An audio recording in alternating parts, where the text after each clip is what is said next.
Hey guys, welcome back to another podcast. This time we're going to be talking about EVO 2017 as a whole, I guess, the aftermath of it. Joining me on this podcast is Killy. What's up, Killy? Hey. Where the hell were you for our top 8 predictions? What's going on? I don't know. I don't follow SFV anymore. You need to go down with the ship because our predictions we got messed up. You need to go down with the ship. But we got another guest. Sorry. Mir, what's going on, Mir? Hey. Well, just going to discuss about EVO, I guess. That's right. Okay. So, yeah, Mir went down with the ship, though, for our top 8 predictions. So, what do you guys want to talk about first? I guess let's talk about the announcements first, I guess. We'll go in order of the announcements during EVO. So, let's start with the whole Gamora and Jeddah announcement for Marvel Infinite. I mean, was it really even an announcement? It was more like a random exhibition match, and then they just kind of picked the characters and showed them off. That's pretty much how it went, right? Yeah, I didn't watch Marvel Top 8 because... Well, dude, it was like at 8 a.m. in the morning. I slept through it, too. We were 5 a.m. boys. Yeah, dude, we were up so late that night. And yeah, Marvel was like 8 a.m. in the morning. So I was just like, geez.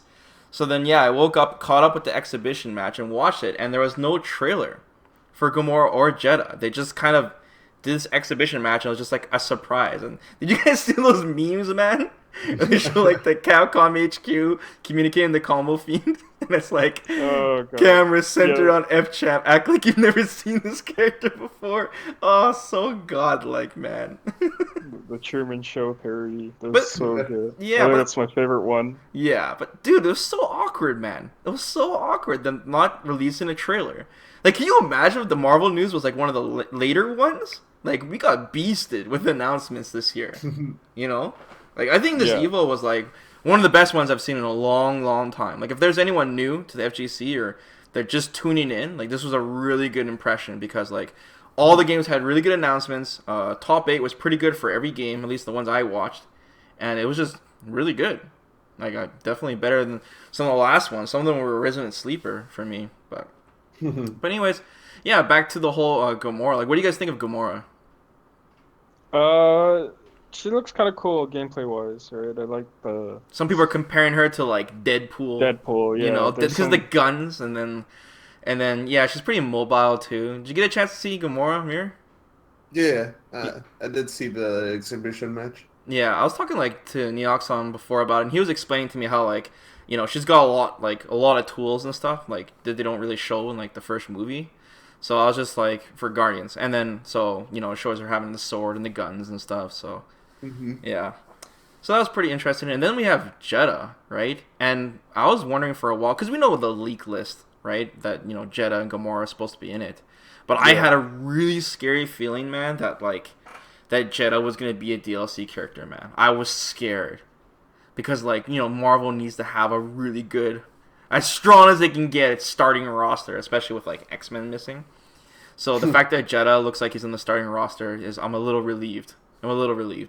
And then they figured out a way to make him, you know, not as violent, because I had a concern about that too. And everything's just, you know, purple grape juice or purple grape drink, you know.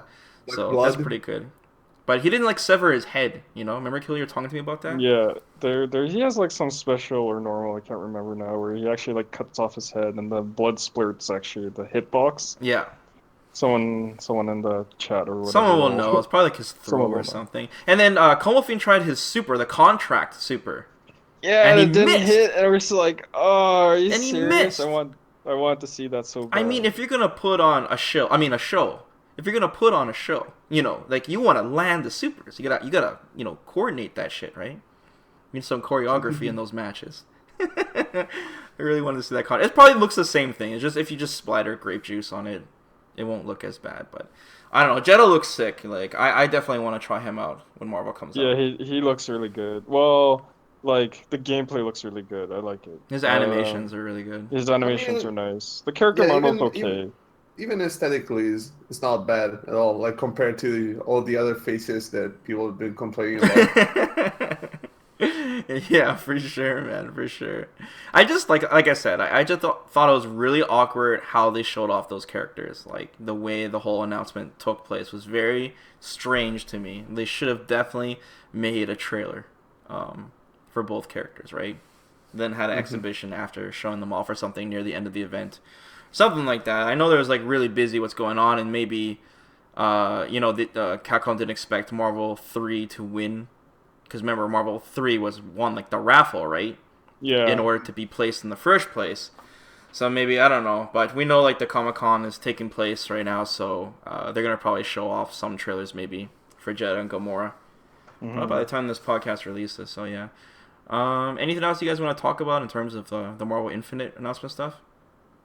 No, that was pretty straightforward. One thing I should mention, though. What was it, Mir? No, I'm just saying there's still like a couple of characters missing, right? Like from the final game. Yeah, but we're only focusing on just the announcement itself. Yeah, no. And, like the point that I was making is that we can expect to see more news, the month of August, just because the game comes out in September. So we'll definitely have to look out for more info on Marvel. Like we still have like Dormammu and stuff, but the leak list seems to be true. But the thing is there's characters that are missing from that leak list, so they have that plus more, right? Like Zero is an example. So it's more of a matter of figuring out which characters are going to be the DLC, like Venom, for example. But like one thing that kind of disappointed me is that even though they said it was a different build than the E3 build for Marvel Infinite, they didn't really hit it home. That I asked, like I wanted make sure they were going to hit it home with this, because this is one of the last times to really show Marvel Infinite, and they didn't really show much, considering that EVO is such a huge event. So if they don't do it in Comic-Con, I mean, the hype for this game is not going to get any bigger than it is right now, is what I'm saying. You know what I mean? So I'm kind of disappointed by that, to be honest. So we'll see how Marvel Infinite turns out. Yeah, it didn't look very different. No, it didn't at all. They didn't even show off the last two gems, man. They didn't even show off the last two gems. I mean, like, how much information are they trying to hold back here? And I got a worried feeling, man, that UI is going to be the same when it launches. You think so? Unless they're saving it for, the last two characters or whatever. I guess. The HUD's going to be the same, man. What event are you saving this for, man? It's the end of July. Exactly. I honestly don't think it's going to change. It feels like it's too late in the development. Yeah. So, I don't know. All right, let's move on. Tekken 7 has this giant-ass trailer for Geese, guest character in the game. That was really surprising. And the intro for that was really sick, because they give you like a good hint that it was Geese before they even showed him, Just like hearing his voice and that whole intro thing, that whole KOF homage was really nice. I like that. But damn, man, Capcom, do some negotiations here. Let's get some guest characters, man. Like, seriously, I want to see like some Iori in Street Fighter 5 or something, So what's up with that, man? You guys pumped up for Geese and Tekken 7? I think he looked really good. Like, that trailer was really, really good. They do a good job transitioning characters. Yeah, the classic opening with the doors as they're opening. I forget what they're traditionally called. But then that's like an homage to his classic intro and stuff like that. Like, a lot of people figured out it was Geese once they saw that happening. They're like, you can, in those reaction vids, hear people in the crowd going, Geese, Geese, Geese. And then finally you see Geese and everyone's like, yeah. Yeah, it was really sick. It was pretty pumped. Yeah, and it seems like he is God. Like a really unique playstyle. I'm going to guess that he has Mir, just because he has he had like max mode and stuff like that. And like his parries are very unique to Tekken, because apparently they can parry a lot of unparryable stuff, like knees, jumping attacks, even supers. Like you see it parry a sword attack, which are like traditionally unparryable. Okay. So it's probably gonna add like a layer, like an additional layer to its gameplay, for sure. I just love the new that stage looks really cool, I think. The Geese Tower? Yeah, it did. It looks I really love in the sick. middle of the trailer they had that montage where he's going, predictable. It's Is he gonna be good. Is Punko gonna use him? Yeah, they do such a good job, man, transitioning other characters. Like with Akuma, they did such an amazing job putting him in that game, you know. And now with Yeah. Geese, dude, get some KOF players, get some Street Fighter players. Damn, man. Yeah, there's Namco, supposed to dude. be 2 more guest characters for Tekken 7, I heard right? there's one more. I think it was one Oh, more. one more? Yeah. One And more. then Yeah. and then there's all these rumors flying around that Harada Mhm. visited Oh Arxis, and then God. people data mined Tekken 7 and found like air dashes in it. Yeah. So what if it's like Oh So Bad man. Guy, dude, flying across the screen in Tekken 7? If The- there's an Arxis character, Could I you might fucking pick up could Tekken you 7. fucking I might imagine, pick dude? up Tekken 7 for that. What if it's If Goku, I really dude? wanted to nitpick on the guest characters, it's just that because they've not been in Tekken for a while, let's say, like they're still new characters. Some animations look a bit unrefined, I guess you could Mhm. say, like a Mhm. bit stiff. Mm-hmm. But that's probably because, yeah, like it's the first time in the game, and maybe they're still trying to, imitate the original moveset from the games they're coming from, which, being sprite games originally, Yeah. are a bit more stiff in that sense. So I I don't know do if it's a design choice or it's just, the fact that it's their first appearance. mhm. I do like that they kept his forward C, that lunging kick that he does. Hmm. Oh, I know what you're Looks talking really about. nice. Yeah, it's Yeah. kind of like a badass version of Ryu's hop kick. Yeah. Yeah. It's so cool. Like they still kept that one Shit's so in. annoying, like goes over the Uh, ground fireballs. Yeah. Everyone I got can hyped on that trailer. Like Oh, when how when couldn't you, when right? Geese does Raging Storm, like if you watch some of the reaction trailers, everyone's like they screamed it as he did it. They're like Raging Storm, and everyone's getting hyped. You're like, It's cool, yeah. man. Meanwhile, well, Capcom's just sweating bullets. well, I can't wait for all the wacky customization. Oh, I know, right? They're gonna ruin this character, man. There's gonna be shower heads and stupid Beer shit. bong hat. Yeah, we man. already had like Akuma in the whatchamacallit with the swimming suit and the The and scuba gear. the Oh shower God. head. Yeah, the scuba gear and the shower It's head. so dumb, man. I hate that Uh, shit so much, seriously. I can't Yeah, wait, man. I don't like it either. When it gets too crazy, it's It's just a little too nuts, dude. I mean, online is where it really gets nuts. You know, if you're just playing by yourself, then like, go hard. like But online, man. If fuck. if you watch the Japanese players when Yeah. they play in the arcades, they go with the wackiest like costumes possible just to distract you. Yeah, and that's stupid. Nobody is pretty famous for this. Like Oh my his God. Dragon of costumes are just, oh my god, It's brutal, right? they're terrible. Yeah. It sounds So terrible, funny. dude. I love it. I love it. It's so Oh my funny. God, this is why like I don't want custom colors to come to Street Fighter and shit, because that shit gets so annoying, man. You're gonna get You get- clown fucking rainbow colors on characters. Cross Tekken was a perfect example. Neon Yeah. glow sticks and shit, and fucking rave on your matches, man. It's the worst. It's the worst, dude. I don't know. I know some people are gonna get salty over that, but it's true, man. Just face it. Not everyone follows the rules and takes their time. It's gonna make dumb shit.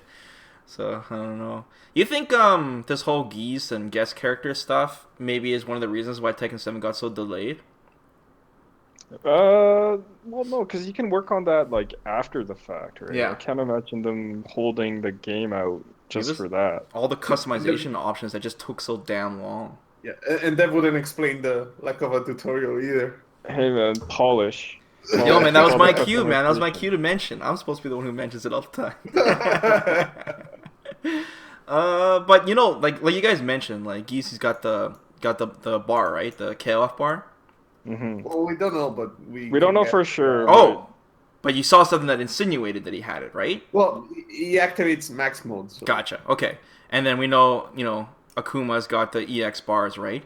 So I'm just saying that, like, there's a lot of weird things being put in the game with these guest characters, and, like, it gives them good experience for them to be ready if they're going to continue with the, Tekken Cross Street Fighter project. Yeah, even Eliza, which is a Tekken Revolution character, which was that free-to-play game, I think.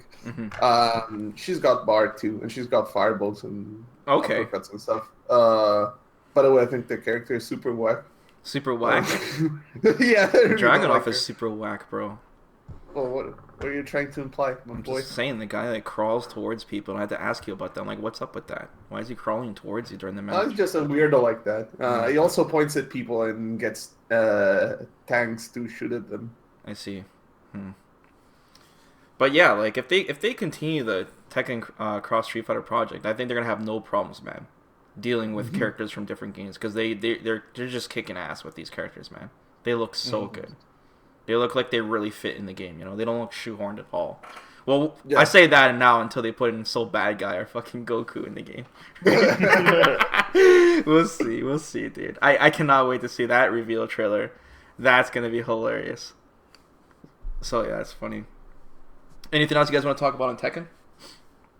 As far as the announcement, no, it was sick. Okay. Well, Yeah. All right, let's talk about DBZ. So then they finally did the Trunks gameplay trailer. Yeah. He does like use the sword, but I was expecting some like really long range attacks, but it still looks pretty in your face with the character, right? And we already have some really nice comparison videos with the manga and the anime and shit. Yeah, it's pretty short himself, so Yeah, that's probably why he doesn't have a lot of range, although he has a sword. and everyone's gonna play this character, obviously. Well, of course. It's got all the classic moves like the burning attack and Heat Dome. and the one where he slices you and then blasts you with the backhand thing, and then it seems like it's a combo extender or something, like it's part of the Yeah, it's crazy. You do like a super dash after. Yeah, it's nuts, man. Yeah, it looks really good. Man, those trailers are just so sick. There's not even like, if you notice, the trailers don't even have too much editing in on it. It's just showing gameplay footage, but it looks like there's editing because the game is so flashy, right? It's really sick, the DBZ trailer stuff, yeah. Did you guys get a chance to watch some of those DBZ tournaments? Like, I saw a little bit, yeah. They're doing some interesting combos, Kelly. They're like the B&B for like every character that they're doing is like a ground combo into either a heart attack wall bounce, and then they'll follow up with the super dash, and they'll go light, medium, jump, light, medium, and then they'll do the vanish. And then when they bounce off the wall from the vanish, they combo into the dragon rush, and it actually combos. It doesn't turn blue. I told you this last time in the last podcast that people were doing that at E3 already. Oh, really? Yes. Must be my selective hearing again. And then anyways, after the dragon rush, and then they jump up, and then they go light, medium, jump, light, medium, and then special, super. And that pretty much like works with like every single character in the game right now. So yeah, we're gonna see a lot of that like when the beta comes out, and we'll see what kind of other optimizations there are. So like like the vanish was like a combo extender as such. You just use like the dragon rush to follow up because of the limited amount of super dashes you can do in a combo. So that's pretty interesting. You guys saw in the interview lately that like the auto combos are here to stay for DBZ. Well, they said they currently don't have plans to remove them. So I mean that basically not necessarily means they're remove not them, going to but go. like an option to turn them off. Yeah, I mean they put a lot into those auto combos because they have very specific animations to them. So that only happen when you do an auto combo. So yeah. I think they should include something like a stylish mode from Guilty Gear just to kind of differentiate between the full on auto combo playstyle and having to actually pick and choose your combos, which like different gatherings and stuff, which I think would be more interesting. A lot of super dash is being used though, man, in the game a lot in the new. Yeah, but they already found out how to counter it. Everyone figured out that 2H is a universal anti-air. It has upper body invulnerability. So in the match footage I've seen, anyone who tries to super dash in the air when they're like directly above them, it's free 2H every time. Anti-air into a full combo because it launches, right? So they go 2H and then super dash and full combo from there. So the whole concern about super dashes being too good goes out the window now because you can just consistently anti-air it. Yeah, it's just situational to get through the key blasts and as combo material basically. Yeah. You definitely cannot abuse it. Maybe in like air-to-air situations or whatnot, but like air-to-ground, it's awful. If the other guy's prepared for it, it's awful. It's not a good approach tool. That's what we want, right? Yeah, it's That's like what we want, otherwise it'd be Super Dash City, man. Yeah. Super Dash City. Oh man. Yeah. Yeah, that's what I saw most from the tournament footage. Was just like a lot of super dashing in that combo that I just mentioned, and you guys heard about like the whole Piccolo and Krillin. We got some preview on their specials too, so they look a lot more technical than the other characters. So I'm pretty happy to see that. I think they're both supposed to be kind of like keyboard characters. As in Krillin, for example, is being very small, is more like kind of like the agile, evasive keyboard character, and he's got a lot of moves like the the solar flare and the Hyunzan. They're supposed to be tricky to deal with. And yeah, Piccolo's got a lot of energy attacks too, so they're probably trying to go for a more like less rush down characters, basically. And they're still sticking with the lore too. You know how like Piccolo likes charging his beam and stuff, and like they have it so if you charge your beam, it does more damage. They're really sticking with the lore too, so it's really really cool stuff. And they said in the interview too that there's only going to be one assist type for each character so far. So we'll see what kind of assist like a character like Krillin has. We'll see if it's like something really powerful to add to the team, right? Because they're definitely going to have utility characters, right? Because Krillin's power said 1, and his limbs are really short. So it's going to be something that really helps the team become more powerful with him actually being on the roster, Well, they also mentioned that weaker characters, their assists can be used more frequently, like their cooldown timers are shorter. Yeah. Yeah, exactly. Yeah, I really like that. It's really cool. Anything else you guys want to talk about on DBZ? No, they didn't. Well, they also announced the beta would have 9 characters, 9 playable characters. Yeah, now we know who those 9 characters are. And then you heard about the lobby system, right? Yeah. Yeah, it's identical to the Guilty Gear Hub, so that's pretty sick. Yeah. I wonder if they can still have fishing in the middle. That'd be they would replace the fishing. The loot boxes, Killy. The loot boxes. I know you're all about the loot boxes. I am about the loot boxes, bro. I am. You're all about that gotcha. I am. I mean, with Injustice, they did it, but they could have made it even better. They didn't quite get it. They still can though. They still can. Okay, well let's talk about some BlazBlue, and by me I mean you're gonna talk about it, Killy. Yeah. 'Cause I don't know what the hell's going on, man.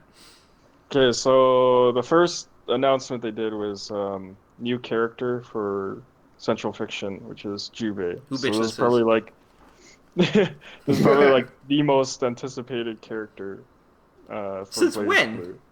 Since the beginning, man. I hear about anyone talk about this cat? Who said that? Yeah, because you're a fraud.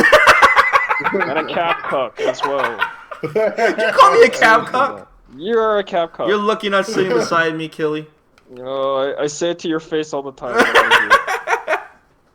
But okay, since the first game, Calamity Trigger, the story mode has featured Jubei a lot, and like the story lore is there's 7 heroes that help save the world or whatever like that, right? Okay. So basically, every one of those 7 heroes have been added to the game over time. Jubei's the last one, and so he was like heavily requested. And Mori went on saying, "Oh, we're not sure how we're gonna add Jubei because he's too small, so we don't know how to deal with the hurtbox kind of thing." And then they announced Jubei, and so then they just said fuck it, their basically. shit. Then We'll just make him a little bit taller or something like that. really? Oh. Basically, yeah, they added him. Everyone lost their shit. They're just like, oh fuck yeah, finally. Is he right? related to anyone by like? Is he the master of someone in particular in the game? Okay, so he's the one that he's the master for Jin, so he's trained Jin. Oh, okay. And then he's the father of Kokonoi and the husband to Nine. Whoa, this is way over my head. This is too much.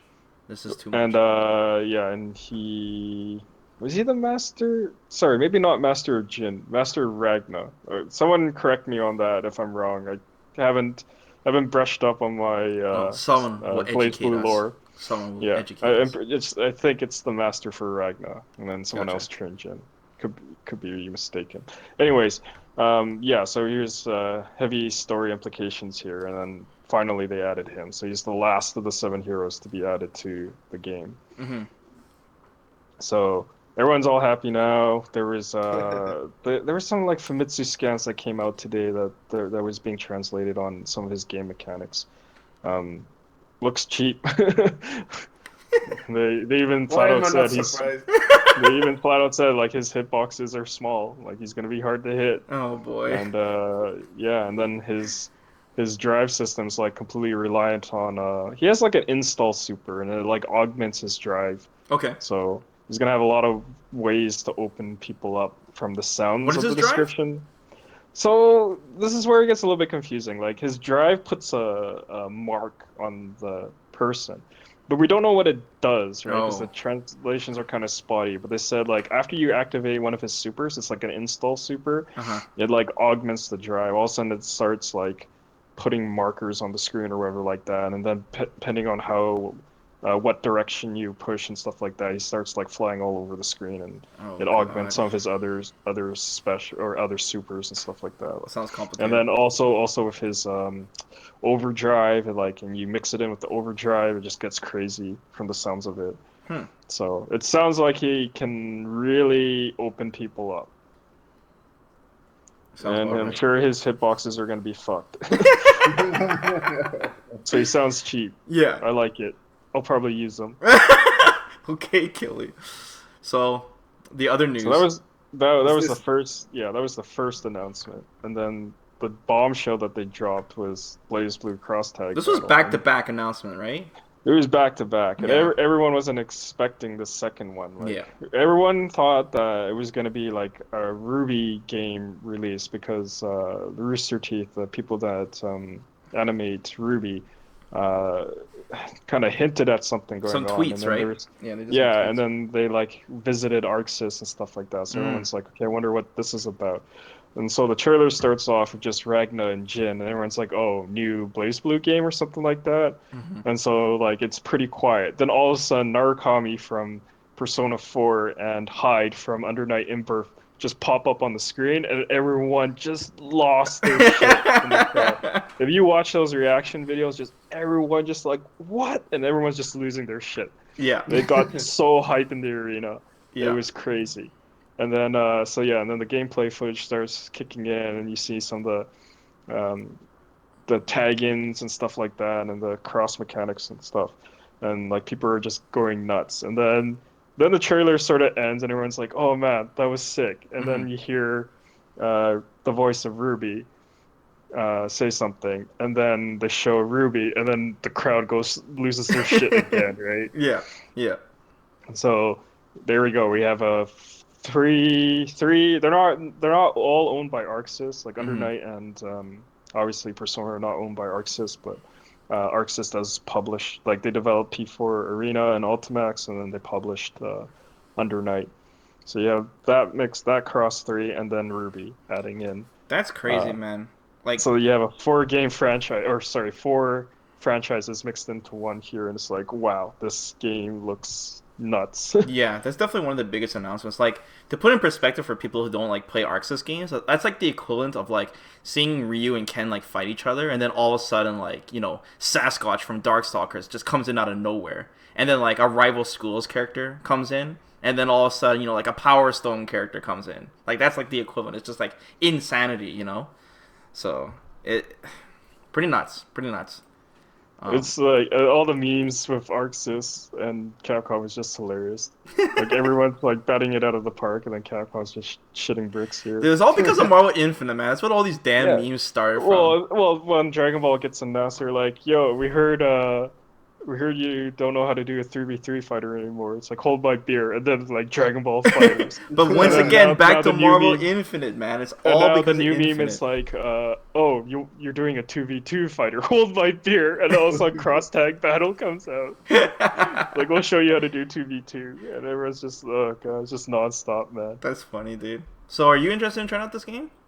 Oh hell yeah, man! Yeah. This game looks nuts. Obviously the trailer looked very alpha. Like the HUD is very all placeholders. We have no idea how the game mechanics works. Nothing Yeah, it's gonna of be a the sort. mess. So I don't know how they're gonna integrate all the various game mechanics into this game. Yeah. And it's kind of weird for me that it's called BlazBlue Cross Tag Battle because it's like it's not it's not really a BlazBlue game, right? Gotcha. Like it's all these. It's like an all-star game. So Yeah. the title is just kind of really weird. Yeah. And then, Sounds placeholder. but like the marketing for this game pretty much writes itself, man. Character reveal. All they have to do is just do a reveal trailer with each character from each franchise, and then everyone's just gonna get hype over that. Yeah. I think it'd be really cool if they add a Persona 5 character in. I think if they add at least one Persona 5 character, like people are gonna lose their shit for sure. Yeah.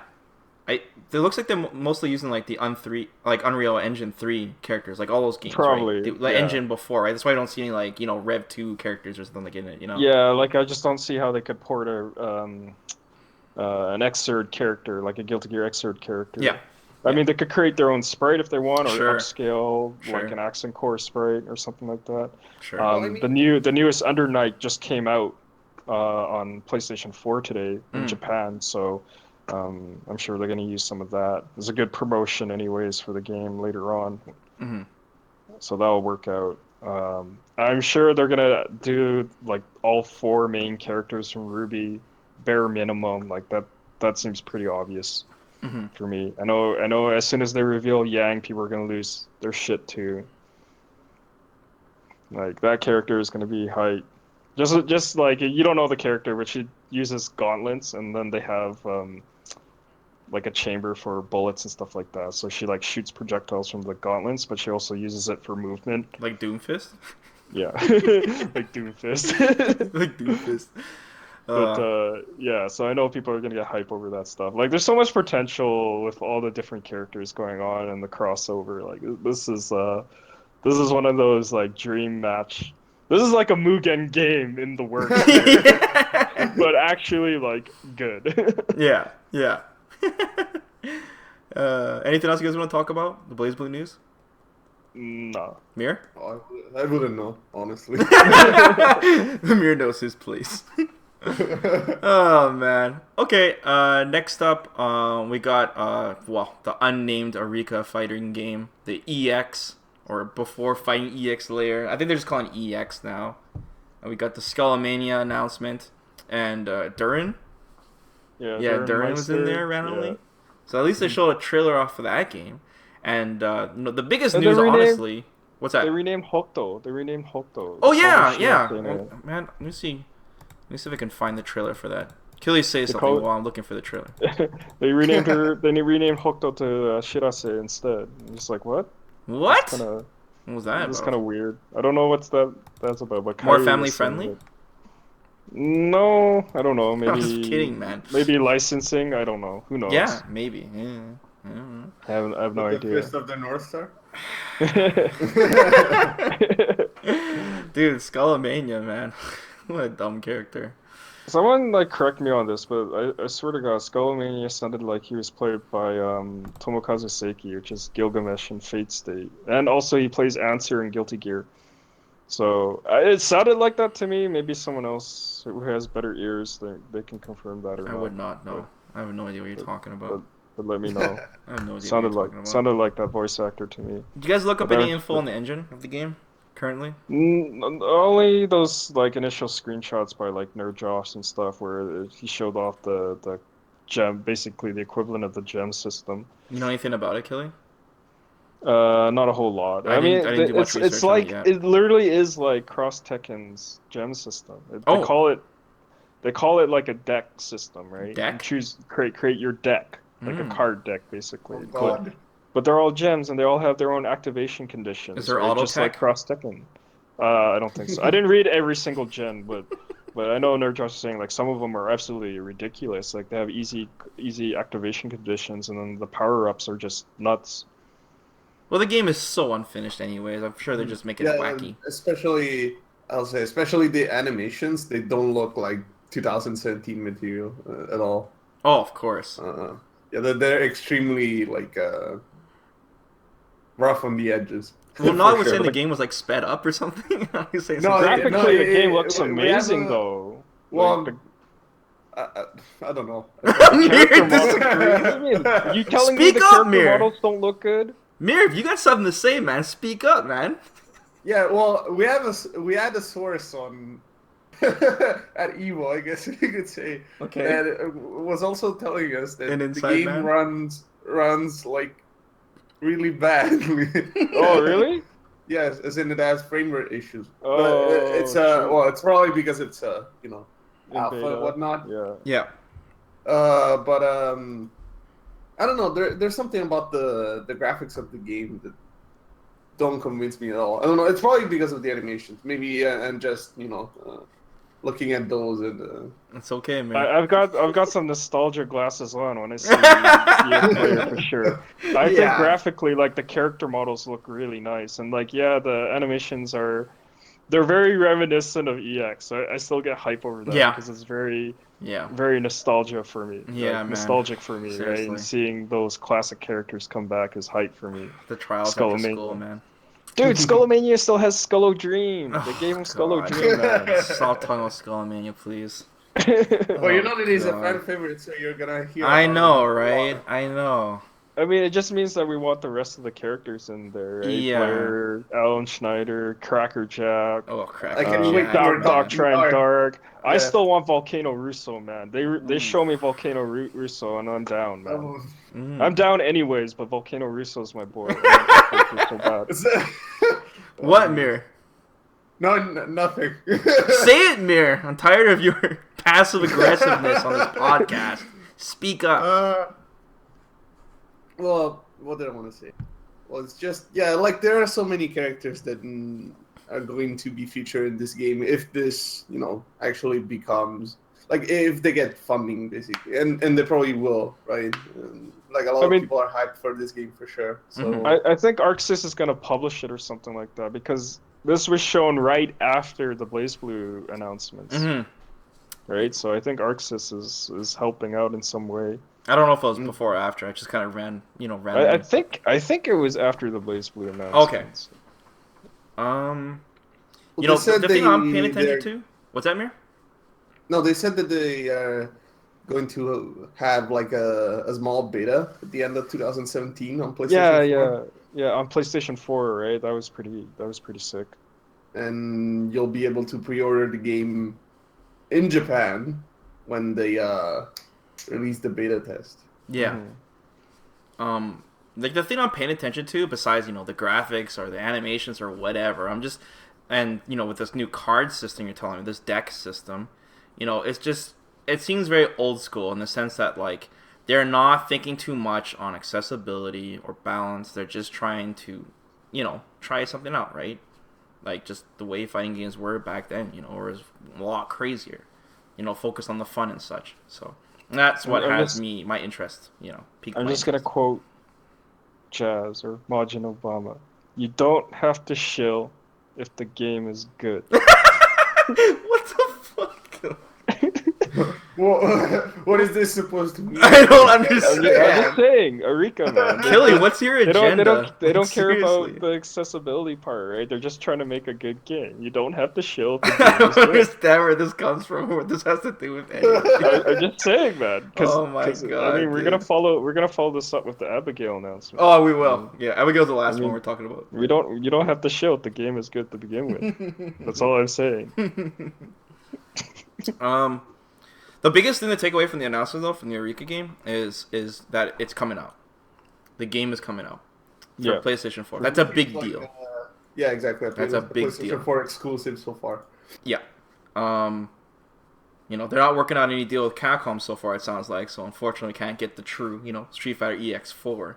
They have their hands tied anyways with Marvel and such, but the only thing I'm worried about is it sounds like it's just one console. Like, it sounds like they don't have too much funding, right? Like, they can only get it on PlayStation 4. So that has me kind of worried. But at least they'll have a demo, right? So I mean, most of the fighters aren't all multi-console anyways. Like bare minimum, you would want to see it on PC as well. Yes. The Xbones are irrelevant now for console fighters. Yeah, pretty much is. Yeah.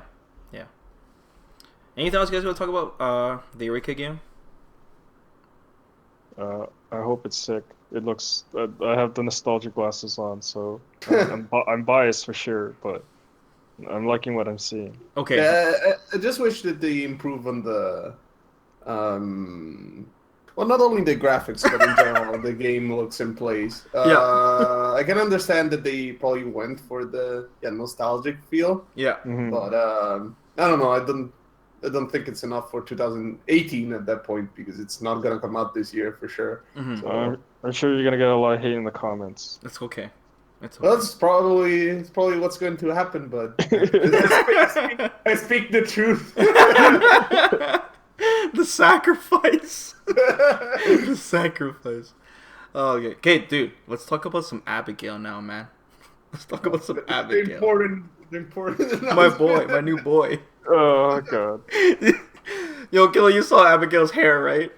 Like, yeah. You saw that shit, right? It's a maple leaf. Oh god, dude. And then the amount of tires on him. Oh my god, the Abigail.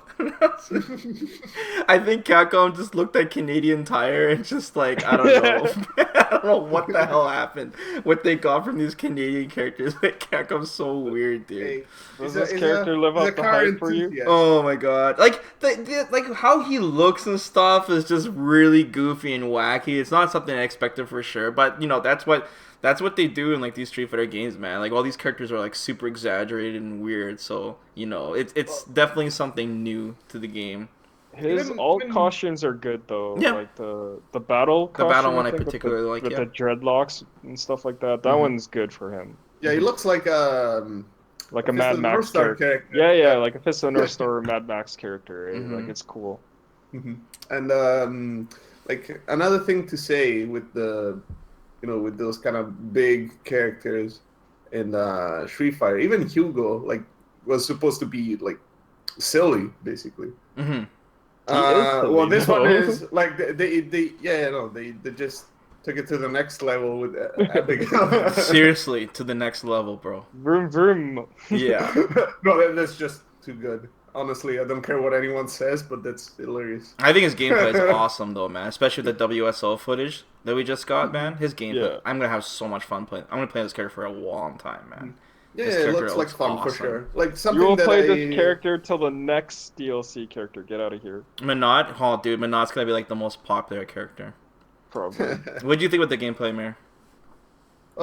Definitely looks interesting, especially the fact that during the V trigger you get to charge your heavy normals, your heavy punches, I guess. Yeah. And you get guard breaks and juggles and additional combo opportunities.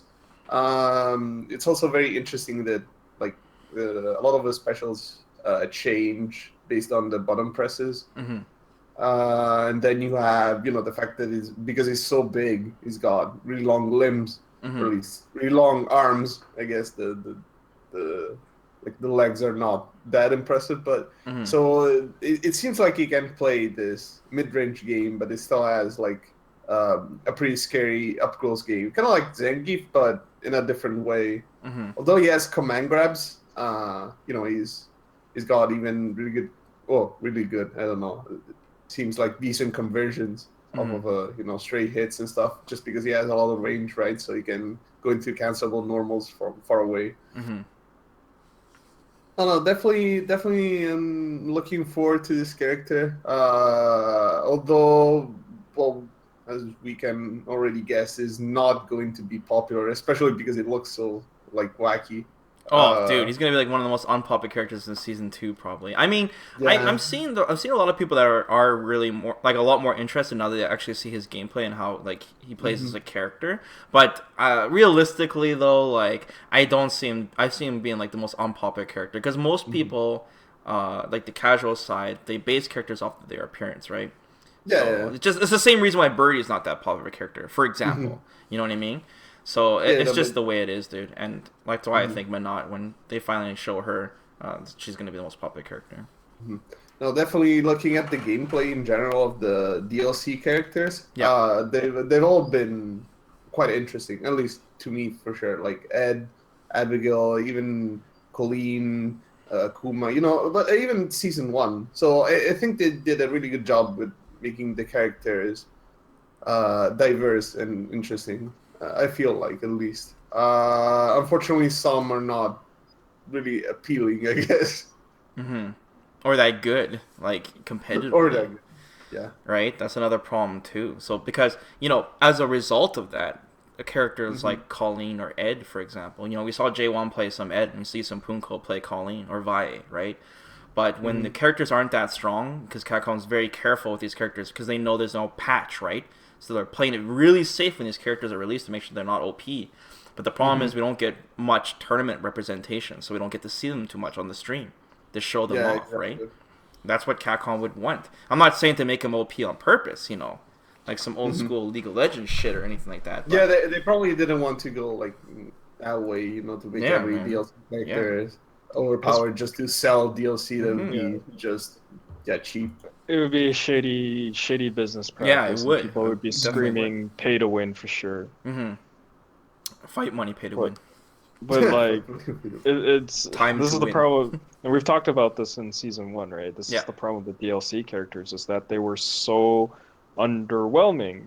They played it so safe with them that they were so underwhelming, and we didn't see them like competitively at all. And we're seeing the same thing happen in season 2, but with the new season 2 DLC characters. But then the season 1 DLC characters all got buffed to the point where they were all OP by the meta standards, anyways. Like Guile, Urian, Ibuki, all got considered. And Balrog got bumped to top tier status, right? Yeah. That's 4 out of the 5 DLC characters. Alex. You forgot about Jury and Alex. Oh yeah, we forgot about Jerry. You didn't mention Jerry. Who's Jerry? Anyways, Is it 6 DLC then, or is there? I mentioned came before Yuri. Yeah. So I mean, 4 out of the 6 DLC characters got bumped to top tier status. So, yeah. Like, are we gonna see a repeat here? Yeah. And I'm not saying they need to make them OP, but they need to make them viable off the get-go here, and it's sad when they're not. But how are they gonna properly test that? You can't. Right. I do agree that they made each DLC character unique in some way, right? Yeah. Like Colleen had some unique mechanics. Ed had some unique mechanics, especially in like his control scheme, right? And then who's the other DLC character? We just got Akuma, man. Oh yeah, really? That's it? That's all we got was 3, and then Akuma? Yeah, man. It's been a while. There's been a lot of delays, dude. Yeah. Yeesh. Okay, and then Abigail. Like, okay, my thoughts on Abigail. Yeah, character design looks stupid as hell.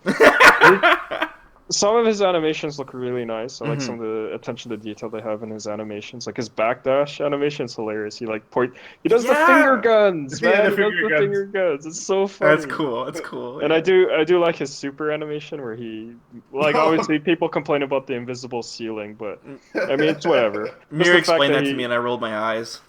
Just the fact that he just mounts you and then turns you into a speed bag, that's pretty cool. Yeah. And then he does the little fourth wall break where he punches you into the screen. You know the screen shakes when he like jumps and stuff? It's cool. Yeah. Oh, is it? Okay. Yeah, man. Yeah, it did that for Hugo too, like when he dashed. Everything shook. Yeah. He does so much damage off of his command grab. He better. Like ridiculous. Well, I mean, better, big, bro. right? Yeah, I mean, obviously he needs to do damage because he's a big brawler type. I mean, that's the whole thing. He thinks he's a vehicle. And he's got the most health in the game. 1,100 kill. He's got 1,100 health, man. Is that confirmed? Mm-hmm. Yeah, from the website. Yeah. So what's Geef's health? 1050. 1050. This so is he insane. just has 50 more points. Dude, 50 is a lot in Street Fighter 5. Alex is 1025. He got buffed 25. But Abigail should have the most health in the game. I know, but 1075 would have made sense, but 1100 is insane. He's got a 2-bar V-trigger, bro. They might nerf that. Yeah. His V-trigger is like, okay. But, I mean, he does look like he struggles. Oh, I'm sure. Like we just talked about, DLC characters off the hop aren't that good. He's going to have bad matchups and stuff like that. Oh, sure. He's going to have infinite combos on day 1, dude. They're going to do infinite combos on this stupid character. Everyone's already got instant overheads. Like, it's going to be... Oh, sure. Yeah. Like, I'm pretty sure that the reason why they gave him 1100 health is because he has a lot of armor moves. Yeah. Yeah. He's got a lot of armor moves. He's slow, so he has to... he's so big that he has a hard time around projectiles. Like, he has to use his back fears to nullify them and whatnot. And he's got to play around projectiles a lot. And so he's gonna have some issues here getting in. So he's gonna be taking damage, and he needs that health. But obviously, he's gonna shit out damage too. Like he It's has gonna be insane. options, for sure. He Like definitely has some options, but yeah, we don't know how viable he is yet. It's still early to say, but yeah, yeah, it's gonna be pretty interesting. the biggest concern is the fact that he's so slow, like you mentioned. Yeah, Especially up close, it might be, you know. it looks like he Well, struggles versus Fang so bad because he can't really like duck under the Who's Fang? projectile. he's a weird Chinese guy. He's relevant now. He's gonna become relevant. The counterpick to Abigail. Oh god. I think Guy will be It's good that enough, bro. thin man looking guy. Yeah. This is day minus whatever. Day minus 1 week, matchup info. 1 week matchup statistics. Oh, did I tell you guys I was playing a Final Fight like a couple days ago? And then Abigail threw me, and then I was like, whoa, that's the same animation as Command Flow. That's sick. And it did a shit ton of damage back in the day. That guy's really violent, man. I fought this boss. This guy's in a wheelchair. And we like threw him out of his wheelchair, and then we threw him out a window off at like a skyscraper. Oh, spoilers! I didn't say which boss it was, but I'm just saying like this is some offensive shit, man, going down in this game. Yeah, wouldn't fly today for sure. Yeah, man. The guy was at a disadvantage, literally, and we threw him out the window. But I mean, we had to take control of the city, right? Yeah. It was nice seeing the Metro City Bay area stage too. Like the stage looks sick. There's so many good stages coming to Street Fighter 5 soon. I'm pretty hyped for that. The classic D stage and stuff like that. That looks good. Yeah. There's like one wonky move that Abigail has, like that EX. You know where he like jumps, then rolls or whatever, and then he like smashes the ground, and then it creates a big crater. Are you talking about the two-hand slam or the flip kick? Yeah, the two-hand slam. Okay. And then the EX version, if you keep mashing punches, he just keeps smashing the ground. Yeah, I saw that shit. And then it's like, in the corner, he like juggles. He can juggle it. I wonder how that Not works. necessarily infinitely, but it looks like you could juggle it quite a bit. Yeah. Looks and then, gimmicky. And then, like, what do you do when you're blocking that? I mean, you can V reversal it, but it's like, man, if you're stuck in the corner. Well, we don't know if it works on block, right? Yeah, I guess the pushback would probably push you out after a while. But I don't know. That whole thing looks kind of stupid. Yeah, to me. maybe you get interrupted with lights or something. I don't know. After or like a couple of reps. Invincible reversal. Might get you out. It looked kind of weird, but yeah, I mean, I don't know if he's gonna be that good. I mean, it's really early to say, but it was just like, like historically, big characters have never been that good in Street Fighter games, unfortunately. Yeah, I mean, it looks like his footsie game should be good at least. Like his normals are so long reaching, especially like that crouch medium. I think it's medium punch. I don't know. But he had some really far range normals here, and he's got some pretty good anti-air normals as well. So it looks like it would be hard to get in. Standing light punch confirmed, man. He's got a light punch anti-air. Yeah, even that crouching medium worked as an anti-air, and it like hit behind him too. It was crazy. So. That's cool, man. So it's like, yeah, I don't know. Maybe it'd be hard to play that like ground footsie game on him, but projectiles seem to give him some issues. But yeah, that's gonna be interesting to see how that works out. Yeah, for sure. But you were wrong on all the gimmicks that they could have done with them. He can jump, he can be crossed up, he can be thrown. Yeah. So all of that got debunked instantly. That wasn't from me. I was mentioning things that were like written in the comics from other people guessing. I had like a questionnaire thing. Yeah, but I was right on him being able to charge his normals and having a lot of armor stuff. But I didn't think he would have throws, but turns out he did. So yeah. Even his regular throw looks like it does a lot of damage. Yeah, more damage than other throws.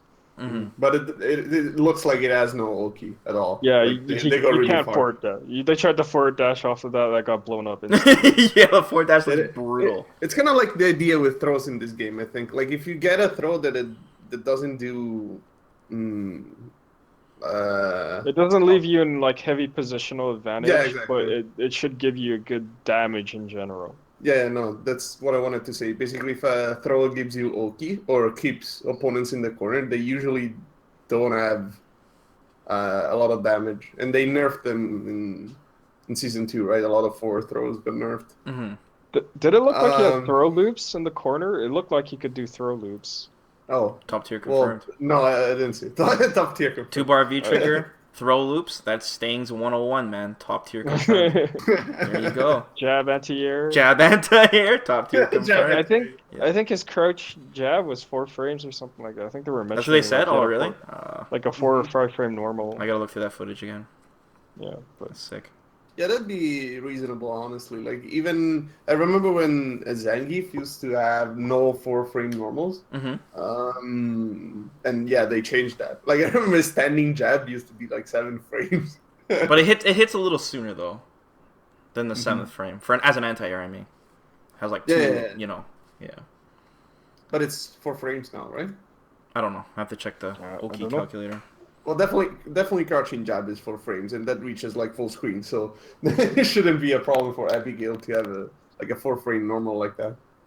Just to backtrack a little, how we're talking about, like, you know, they do a good job with these DLC characters, making sure they're really unique, right? But from a casual standpoint, from the outside window looking in, the reception has looked really poor. Like, if you go on the Street Fighter YouTube page and you see the amount of dislikes on that Abigail trailer, it's crazy, right? Like, Street Fighter fans and stuff will have, like, a different opinion of it, but, like, when you're somebody who's, like, trying to find a reason to want to get into Street Fighter 5, and then you have all these, like, no-name, brand-new characters, it's really hard to get them to come in, right? That's the thing. Like, I think, yeah, it's nice that we have these characters, like Ed, Colleen, Abigail, but they should have mixed and matched it more. Like, yes, they started the season off with Akuma, which was a great start, but I still think Season 2 would have been better if it was a returning character and a new character and mixed and match it. Not have all new characters. Yeah, I agree. And Abigail's paid DLC. They're just by the trailer alone, you're trying to convince someone to pay money for this character. And Well, you can use fight money, too. Yeah, but most people are gonna just view it as pay. Sure, but Time like is money, right? Like, there's other games that don't have that option at all when they have new fighting characters in, like, I think that's worth mentioning, right, for Street Fighter in particular, because a lot of people mention that, but yeah, the content that you need is there. So, but then you have the season pass as well, and they gave us no info on the season pass. I know, I can't defend that. So it's like you look at the Abigail trailer, and then someone who's coming, like you said, a new player. They're not going to be able to grind out the fight money in time, right? It just takes too long to grind out the fight money. There's the CPT bundle that gives you the extra targets for more fight money. Oh, jeez. But then it's like, okay, so most likely they would pay money, and then you look at Abigail, and it's like, do I want to pay money for this character? And if you're not a fighting game fan who looks at like the intricacies of the character and his normals, his game mechanics, whatever. And you're just going off like the aesthetics. It's a hard sell. It's a very hard sell. There's gonna be some people, but it's gonna be very small. Yeah, it's gonna be very, very small. But, so that's part of the marketing, right? They didn't really market Abigail that well. Well, remember this was all so ahead of time, right? They knew they're gonna release these characters before the game was even out. This was all pre-planned, so they did not anticipate Street Fighter V not doing well at launch. So they've been just trying to catch up with this. Like, basically, it's all about Super Street Fighter V at this point. Really have to hit the mark on this, right? So they gotta really make those DLC characters available right off the get-go with Super Street Fighter V. Oh yeah, I mean, if you're someone who doesn't have the game already, I'm sure they're gonna do something like that. Yeah, at least the DLC characters, and then hopefully costumes and stages. I think they would have to, because if you're someone who hasn't played Street Fighter V yet and you come in at Season 3, there's just too many characters to unlock at that point that are that sort of so expensive. I think they would have to include at least the Season 1 characters, right? In Season 2. I think they would have to. It's just too much. If you bought the... okay, someone has to correct me if I'm wrong, but if I'm not mistaken, if you buy Street Fighter V now, you get the Season 1 characters. No. Oh, really? I didn't hear anything about that. Well, a friend of mine told me, but there is a version. There are versions of Street Fighter V that you can buy that comes with the Season 1 characters. Oh, okay, maybe that. But not like if you found like Street Fighter V in a bargain bin and bought it, you would not have the Season 1 characters. Yeah, definitely not. Yeah, no, not that one for sure. But they are selling versions, that have it. I think it was something Steam related, but yeah. They need to do something like that for Super, for sure. That's a no-brainer. Yeah. Anything else you guys want to talk about the Abigail announcement? No. Okay, man. Next topic. Well, what about Mirror? Like Mirror, do you have anything else to say? But just Sorry, skip over Mirror. them. No, honestly, no. I don't have anything to say. It's just yes, just a new character. Like, hopefully, we get to to season 3 as soon as possible. Yeah. we definitely need that for sure. Yeah. And Mir's going on vacation right now, but when Mir gets back, he's planning to release a bunch of guides and stuff for Abigail when he gets back. So keep your eyes out for that, guys. And I'll be making some guides myself, but I might be bouncing between a couple games now with DBZ, that demo coming up and such. Oh, it's going to be a pain. Well, DBZ won't be out by the time Abigail comes out. So we'll see. We'll see. Like, they haven't announced the date, so we don't know what date it is. It could be the next day for all we know. The closed beta, like Abigail comes out on the 25th, right? That's right. And the closed beta signups come on the 26th, so that's the next day. So it could be the day after, right? It's going to be a lot. There's no way that they would pick who enters the closed beta after one day. No way. They could be handing out early keys, right, to big streamers and such. It's possible. That's what they did with Injustice. So. Okay, let's talk about some top 8 tournaments and such. Like I said, I slept in during Marvel 2. Do you want to talk about anything on Guilty Gear, Kelly? Yes, Guilty Gear was very unexpected who made top 8 this year. So both former EVO champs, Machibo and Ogawa, they didn't even make top 8. Like, Ogawa got bopped in top 32 or whatever, and then Machibo got sent to losers by Nage, if I'm right, and then Kid Viper eliminated Machibo, and that was a very, very sick match. Kid Viper being a Johnny player from the US, like, that match was crazy. It looked like Machibo had his number, but Kid Viper, like, brought it back after the first game. What character did he use? Johnny. No, Machibo. Oh, Machibo is Sin. Okay. Still using Sin. So, I mean, even though Sin and Johnny were nerfed, they're still strong characters, especially Johnny. But, like, yeah, that was some clutch stuff and very good adaptation on Kid Viper's part. So that match was sick. But the top 8 was all diverse, not a single repeat character. Wasn't the Unga Unleashed before top 8? Tomo. Oh yeah, Tomo's the one that I think he eliminated. No, he sent Ogawa to losers because Tomo made it in top 8 in winners. Yeah, so he sent Ogawa to losers. And he uses Leo, right? So yeah, Leo. Yeah. But that matchup, Leo versus Eddie or Zato, isn't that bad actually. It's like even-ish, or I think some people might even argue like Leo favored like 6-4 or something like that. Something around there, but it's a doable match. So yeah, Tomo's got like the sickest reads, and he's like the world warrior for Guilty Gear. Tomo originally lived in Tokyo, and then he like moved to the Kansai area, like Osaka and stuff like that, and then now he's like moved to Kyushu. So this guy's like traveling Japan, and then he's just playing all the players and wherever he travels to. So it's really good. And RCap was the one that sent him down to EVO among other players for like Tekken and stuff. So it's really cool to see him get far. He's just a really talented player. Was that the double perfect match? Which one? Well, against Ogawa? I can't remember. I don't think it was double perfect. It might have been. Can't remember. Well, definitely one perfect. I'm pretty sure. Yeah, definitely. He definitely perfected Ogawa. Like, Ogawa's bursts are a little questionable sometimes, and Tomo just like read them all. And it was just insane. Definitely didn't expect a huge blow up like that. It was just like, ugh. But like Tomo's the wild card in this one. That's why they call him the white lion of Japan, because he uses the white color for Leo, right? Oh, okay. Everyone calls Leo the lions, right? So it's the white lion. Well, of I mean, Japan. he's supposed to be a lion. Yeah, like his hair is like a. That's such a sick nickname, right? Like to have that nickname bestowed upon you, the white lion. It's so anime, right? Oh, so God. funny. Sounds pretty cheesy. It does. It sounds super cheesy, dude. But like, yeah, imagine going to a department store and just saying, "Yeah, the white lion," or just when you put your name down, you're waiting for your Starbucks coffee or something, and you put that name down. I don't know, man. I want to see how Starbucks mangles the spelling of that name. But yeah, top 8 had all diverse characters. I mean, Teresa, Jam, Kazunoko made it in top 8 again with Raven.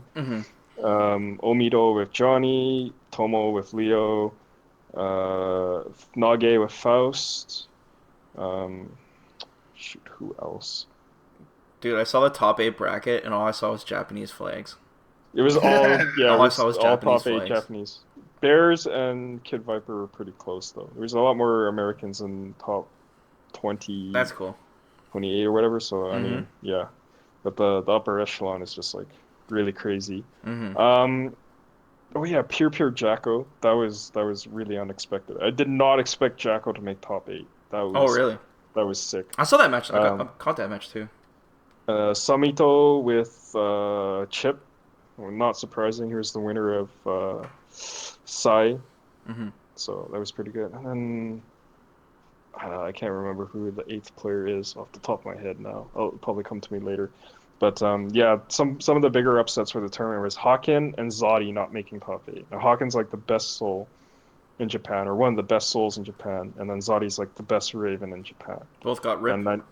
And Kid Viper sent Zodi to losers. Not Zodi, Haken to losers, and that was a big upset match too. And I kind of wonder if Hawkins smokes like crazy, right? So I wonder if not being able to smoke would be like it would be like, oh man, what do I do in this kind of situation? But it's whatever. You gotta hold that L. Yeah. But yeah, that was a good match. So yeah, top 8 pretty much played out to how I thought it would. For the most part, I already knew Omido was gonna win. Omido was just on the next level. He was just absolutely nuts. And Omido's my boy. I'm so glad he won. Oh god. But yeah. Well, I mean, which character? Johnny, of course. Okay. Well, there we go. That explains what's your boy. Yeah, that's why he's my boy. He's using my character, and he's just ridiculous. So top 8, the only thing that was kind of like the wild card for me was Tomo, because it's Leo, right? Leo can make those those reads and stuff, and the Unga. I was actually thinking it was going to be like Nage versus Omido in grand finals. That would have been pretty crazy. Yeah. But yeah, Tomo blew up Nage so bad. Yeah, it looked like there was just no chance. And then Samito beat Nage, and those two go back and forth all the time. It's literally like their win rate between each other is like 50-50. So it's just Samito just came up on top of Nage this time. So it was really unfortunate. I wanted to see Nage make it really far. He made 2nd place 2 years ago, so I was hoping he would get back into grand finals. That's a really smart player. Nage has my utmost respect. He is so smart in this game. It's just ridiculous. And he's a hard worker. You read his stories back in the days, man, Nage's so good. But yeah, didn't make top 3, I think, this year. And then other than that, most matches played out pretty convincingly. Omido just ran through everyone. I think that's probably the biggest disappointment in grand finals is just Omido ran over Tomo. Tomo didn't even get a chance to reset. It was 3-0, and then that was it for grand finals. Yeah. But yeah, Omido being a boss, he tweets out afterwards. He's like, "I came back to pick up what I dropped." He got 2nd, right? Place from last year, right? Because yeah. Machibo, he got 2nd last year because of Machibo, and then this time he just cruised and got 1st. Cool. But yeah, it was a really good tournament. Had all those upsets, and top 8 was sick with all the character diversity. So yeah, can't complain. It was really enjoyable. Mir, you want to talk about some Tekken, the top 8? Yeah. So it was definitely an interesting top 8. Although, I guess I'll get to it. Something important to mention was that the only American player in top 8 was Anakin, and unfortunately he got totally freed by me. Well, Anakin's really good, man. No, that match was a blow. Mir, make sure you mention the characters to me so I can keep up. Yes, so Anakin played Jack 7. And it was doing a lot of unsafe stuff. Yeah, a lot of debuggers. Yeah. Then another notable match was JDCR versus Jeon Ding. I don't know how to pronounce his name. Sick. That's an Eddie player, and he was a really good Eddie player, Korean as well. And it went it was down to the wire. But GDCR survived in winners. Another really notable match that I guess is worth mentioning is Anakin in losers versus Taisei. Taisei is another really good player. Don't remember who he played though. But in general, there's this running joke, I guess, that you could say that Jack 7 is low tier, but for some reason is in every top 8. Yeah, I noticed. Yeah, another thing. Oh yeah, there were 2 Steve players. Steve Fox. A lot of people were saying that Steve Fox is not so good anymore. A lot of players were considering dropping him, but we saw 2 Steve Foxes in top 8. So cool. That's definitely something new for sure. And then the finals were guess what, JDCR versus A again. So people were joking about collusion. I don't know about collusion. At that point, at that point, honestly, you had to wonder what's going on. Yeah, you have to wonder, dude. Hey man, I'm sure Echo Fox is not complaining. I don't think they are, dude. They got Tokido, they got JDCR, they got Sage. Yeah, man, it was a good tournament run for them, for sure. Did JDCR win Tekken Tag 2? Grand Finals for Tekken Tag 2 last a couple years ago. Was it Gen Kids versus JDCR? Well, 3 years ago probably, because 2 years ago was already Tekken 7. Oh, is it? Okay. Yeah, it was. I think it was the first Evo. Nobi won the first Tekken 7 Evo, and then the second Tekken 7 Evo last year was Saint. Saint won last year, right? Saint. Yeah, and this time it's JDCR. So you have to question if this is or not. Is this JDCR's first Evo win though for Tekken? I'm not sure. I honestly don't know. I don't remember if he won Tekken Tag 2. I know Gen Kids was. Did Gen Kids make Grand Finals? I can't remember that year. Maybe not. No, I honestly don't remember about Tag 2. But I personally would have liked to see me versus JDCR, because the last tournament in the Philippines, I think it was, they had a couple of matches that were really great. Like me and JDCR are really good players, and of course even Sane is a good player too. I'm not trying to discredit him or anything. It's just that you always see JDCR versus Sane, and to be honest, I don't think that Jack 7 is the for a spectator, for someone who's not into the game, I don't think people are going to find Jack 7 that interesting, because he's mainly a I do. Character. I find him interesting. Only if he lands. Well, you're not a normal spectator, You're not normal either in the first place. What's that supposed to mean? What the hell? Fraud. Oh my god, anyway, guys. No, terrible he's today. been playing a lot of different characters, and to be honest, I would have liked to see his Fang again versus JDCR's Dragunov or Heihachi.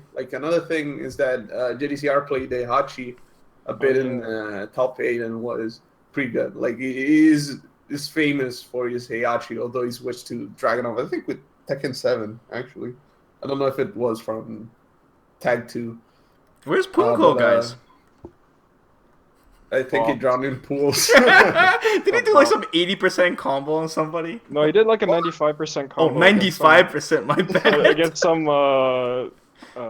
Brian Fury cosplayers. Oh yeah! Dude, that was such a sick cosplay. Yeah, it was. The cosplay was great. Yeah. How about that Tanukana blow up, man? Loses to the beautiful dude, a Guilty Gear player, blown up by a Guilty Gear player, eliminated from the tournament, and then the crowd was chanting, "He doesn't even play this game." But I guess in in her fans' defense, the guy was using Claudio, and I guess Claudio is like really derpy with the hot kicks. Clown I don't shoes. know. He's on good. Well, it's got the literally the best hop kick in the game. It's got a lot of range. It's really. It's like plus, right? Also. Well, no. Like that's the running joke. Every hop kick is universally minus 13, but because it's so fast online, it's really hard to punish it. But yeah, like although it was GDCR versus Sane again, it was like they're really good players. Like it's really the highest level of play. The Koreans are just but the grand finals was kind of a blow up. Like Saint was just having way too many problems. Obviously, Dragunov being really good in the game. I think so, anyways. Well, yes, definitely. Okay, it just looked like Jack 7 had no options against it. Well, not no options, but it was just really tough. Like that last round was just like so convincing. It was just like the pressure. The pressure was like so overwhelming from my perspective. Well, like the matchup is not like it's not tilted in anyone's favor. I think like in general, Tekken 7 is pretty balanced in that regard, but you can really see how GDCR and Saint just are to the next level. Like they don't play like you can see Saint when he's playing Jack. When he's not playing GDCR, he plays completely differently. It's just a different play style. It's just that they're training partners, right? Yeah, They know each other so well. Tendencies and stuff like that. So they're more playing the player rather than the matchup, I guess. Yeah, exactly. They're playing very differently from your average Joe match, I guess you could say. And you can see the same thing with GDCR versus Knee. Like they are.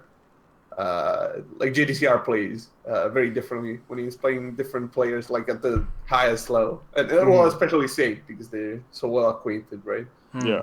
But yeah, like Dragunov has a lot of options, and it's definitely his strength. He doesn't have too many moves, but he's got like a move for everything, basically. Like he's lacking something, like he doesn't have a traditional hop kick and stuff like that, but he can compensate with other things. And Jack, although he's like a really powerhouse, like how can I say it? Like he's a poking powerhouse, I guess, right? Still has some problems. Like that's why people say that he's low tier because people rank characters based on death matches, which are like first to 50s. It depends. It's basically something that goes into the arcades where. You fight a player over and over and over until the rank differential, right, because of promotions and demotions, is so high that you don't get points anymore for winning. So those are like really, really long matches. Like we're talking, like 60, 70 matches. And that's like where the tier lists come from. They're talking about really long sets. But in tournaments, of course. Oh, yeah, another curious thing about the top 8 is that a lot of matches were 2 out of 3. I don't know what was up with that. I don't know. Was it 2 out of 3 or was 3 out of 5? I thought there were 3 out of 5. Yeah, but not all of them. That's what surprised me. Oh, yeah. You're talking about throughout the entire tournament, right? Yeah, but even usually top 8 it's all first to 3. Yeah, but I think with Tekken the in losers, the past, there's like all 3 out of 5 or something like that. Like the loser round 1, the quarterfinals, and the semifinals were definitely 2 out of 3 for some reason, and I think the winners semifinals too. Like the winners final, the grand final were 3 out of 5. But like winners and losers final, of course. But it was so weird. I don't know. For a top 8 to not be completely 3 out of 5, I don't know what's up with that. Time constraints, probably. But yeah, that's kind of outside of the norm from what usually happens in a Tekken tournament. Yeah, especially where like the game is so explosive sometimes, right? Like it's really easy to get really high damage on combos. Sometimes it can be a bit random, I guess. But yeah, really, really good top 8. Yeah, it was entertaining from what I watched of it. And I don't follow Tekken 7 that much, but I enjoyed it. It's definitely big this year. It's huge. Yeah, for sure. You guys the game's finally out. Oh wait. All right, you guys want to talk about some top 8 Street Fighter 5? I'm gonna do a quick brief on BlazBlue. It'll be just the grand finals. Yo, BlazBlue, that was a sick top 8. I'm not gonna lie. The last BlazBlue tournament was really sick. grand finals Yes, as the well. grand finals, but this grand finals topped it in my opinion. Oh, really? Not only do I really like Fenrich because he uses Jin and Jin's my boy, but Fenrich is like the god with Jin, and his his defense against Yusei's Carl was like insane. I've never seen such tight and clutch blocking before. But oh my God, all most of those matches were going down to the wire, down to like um almost to timeouts, right? Even in like when Fenrich reset it, he timed them out. It was insane. Should But I check out like the archive? Just the grand final or the whole top 8? just the grand finals. Like the top eight itself was really good, but like Uh-huh. the grand finals was like amazing. I'll check it Not out. only did Fenrich get the reset, but like it went down to the very last round, And it was last Carl? set. Yeah, it was Carl versus Jin. Okay.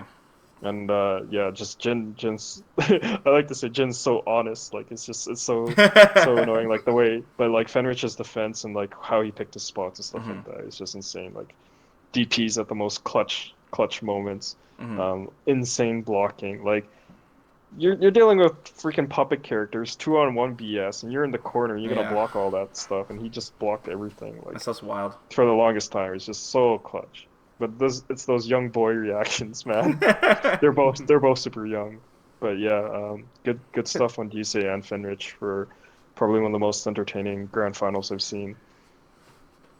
Okay. But yeah, that's my piece with BlazBlue. I don't even know if Yeah, I'll put a and, timestamp for that. We'll And see. I guess before getting to 345, I guess we should mention Marvel vs. Capcom 3. I didn't even We just watch told you Marvel. we slept through it, man. We slept through it. I slept through it. Yeah, I know, but still, I guess. All I know is Ryan LV won. That's Yeah. it. Yeah, exactly. And surprisingly, Chris G didn't win, but I mean, I watched some matches, so I don't know everything about it, but it looked interesting for sure. Like, especially the grand finals, I watched those. And Chun-Li, I guess you could say that Chun-Li won Evo. Now we are stuck with Marvel MVCI Chun-Li. Chun-Li face. There's a lot of upsets. Everyone's gonna know the difference now. Like there was a lot of upsets in the Marvel tournament in general, but I also heard a lot of bad stuff about how the Marvel tournament was run. Like not enough power to the setup, so there's some audio issues. A lot of controller or stick disconnects Oh, throughout really? the entirety of Evo. Not just for Marvel, but like almost every game. Like, there was a lot of stick disconnects and stuff. Uh-oh. So there was like a lot of issues with like how the tournament was run. So I know Angelic was like not happy at all with it, and obviously FChamp had like a stick disconnect during SF5 and all that stuff. And this is like the last to tournament. to clarify on that, it apparently was his stick in that case. Oh, was it? Okay. Yeah. But yeah, there's all sorts of issues happening during the tournament that was and it was griefing Marvel pretty badly, and a lot of players weren't happy with it. But yeah, there were a lot of upsets. I mean, obviously Justin Wall not making top 8, Filipino champion make top 8. I don't even think KBR went. Like the guy went MIA. He didn't even go. Yeah, I didn't see him. Or maybe he did go and he got bopped. I don't know. Drowned, but no one knew. Maybe applied the Shen Cheng technique where you enter under another name, so if you don't get to the top 8, you can say that you've never been there. Everyone recognizes his face now. There's no hiding it. He needs like a full-on disguise, maybe. But yeah, Ryan LV was like one of the upcomers anyways. He was doing really good in general in most tournaments, and that team comp of his just works out that way. Yeah, and then Ray got eliminated by Unknown, I think. No, it was someone else. I think it was a Canadian player. It could be mistaken, but yeah, he was not happy when he got eliminated. He just like got up. Literally, it's like KO, and then the camera panned to the players, and he was gone already. Like it was insane. I'm like that was the venue. It was a fast transition too. It wasn't like they were waiting around before they panned back to the players. It was literally like KO, pan back to the players, and then Ray's gone. And we're just like, oh boy, that guy is salty. But yeah, I don't even remember who made top 8 besides like Chris G, Ryan LV, Unknown, some other people. But yeah, I have to go back and watch the archive on that because I slept through it because we're up to like 5 a.m. the day before. Yeah, and one last quick thing before we get to Street Fighter again. It's Shao Hai didn't win King of Fighters. Oh yes, King of Fighters. No, I'm gonna make a timestamp for this shit too. Talk so much shit to hit. Oh my god, yeah. That was pretty funny though. You gotta admit that was pretty funny.